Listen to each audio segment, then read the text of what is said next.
My self Vinod Kumar Jangir, associate professor, government Nehru memorial college Hanumangarh. साथियों, आप सभी का इस चैनल में हार्दिक स्वागत है। साथियों, आज हम बीकॉम पार्ट फर्स्ट के EFM पेपर फर्स्ट सीमांत उपयोगिता ह्रास नियम नामक टॉपिक की चर्चा करेंगे। इसके अंतर्गत हम इस बात का अध्ययन करेंगे सीमांत उपयोगिता ह्रास नियम क्या है, इसकी परिभाषा क्या है, इसकी मान्यताएं, इसके अपवाद और इसकी आलोचनाओं का यहाँ पर विवेचन किया जाएगा। सीमांत उपयोगिता ह्रास नियम का सर्वप्रथम प्रतिपादन जर्मन अर्थशास्त्री H.H. गोसन ने 1854 में सर्वप्रथम किया था। इसलिए इसे H.H. गोसन का प्रथम नियम भी कहा जाता है। लेकिन इस सिद्धांत की सुव्यवस्थित और विधिवत व्याख्या करने का श्रेय प्रोफेसर मार्शल को है। कई बार इसे मार्शल का नियम भी कहा जाता है। इस नियम की परिभाषा और अर्थ, सर्वप्रथम इस नियम के आधार के बारे में हम देखेंगे। सीमांत उपयोगिता ह्रास नियम मनुष्य की आवश्यकताओं की इस विशेषता पर आधारित है कि मनुष्य की आवश्यकताएं अनंत होती है, लेकिन आवश्यकता विशेष की समय विशेष में पूर्ति या संतुष्टि की जा सकती है। इस नियम का अर्थ एवं परिभाषा इस प्रकार है: जब एक उपभोक्ता किसी वस्तु की अधिकाधिक इकाइयों का निरंतर इस्तेमाल करता है तो उसे अतिरिक्त इकाइयों से या क्रमिक इकाइयों से या आगे आने वाली इकाइयों से घटती हुई उपयोगिता प्राप्त होती है। जब एक उपभोक्ता समय विशेष में एक वस्तु की निरंतर इस्तेमाल करता है या निरंतर उपभोग करता है तो उसे अतिरिक्त इकाइयों से या क्रमिक इकाइयों से जो घटती हुई उपयोगिता प्राप्त होती है। अर्थशास्त्र में इस घटती हुई उपयोगिता प्राप्त होने की प्रवृत्ति को ही सीमांत उपयोगिता ह्रास नियम कहा जाता है। निष्कर्ष रूप में इस प्रकार हम कह सकते हैं, एक वस्तु का जब एक उपभोक्ता निरंतर उपभोग करता है तो कुल उपयोगिता में वृद्धि होती है, लेकिन घटती हुई दर से। जैसा कि प्रोफेसर मार्शल ने इसे इस प्रकार परिभाषित किया है, उन्होंने अन्य बातों के समान रहने की मान्यता को लेकर इसे डिफाइन करने का प्रयास किया है। जैसे अन्य बातों के समान रहने पर किसी व्यक्ति के पास किसी वस्तु की मात्रा में वृद्धि होने से जो अतिरिक्त लाभ उसे प्राप्त होता है, उसकी मात्रा प्रत्येक वृद्धि के साथ साथ घटती जाती है।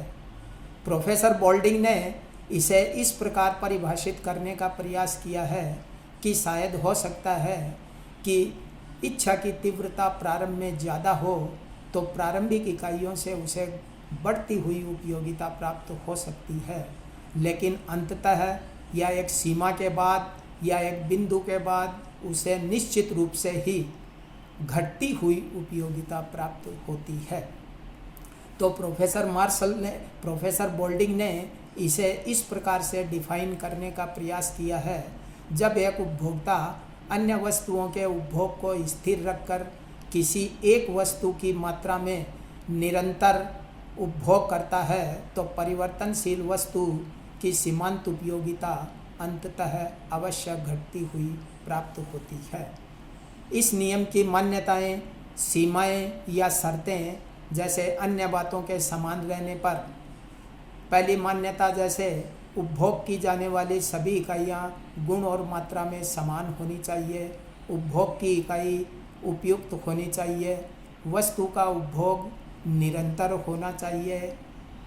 नंबर 4, उपभोग की जाने वाली वस्तु की स्थानापन्न वस्तु के मूल्य में कोई परिवर्तन नहीं होना चाहिए।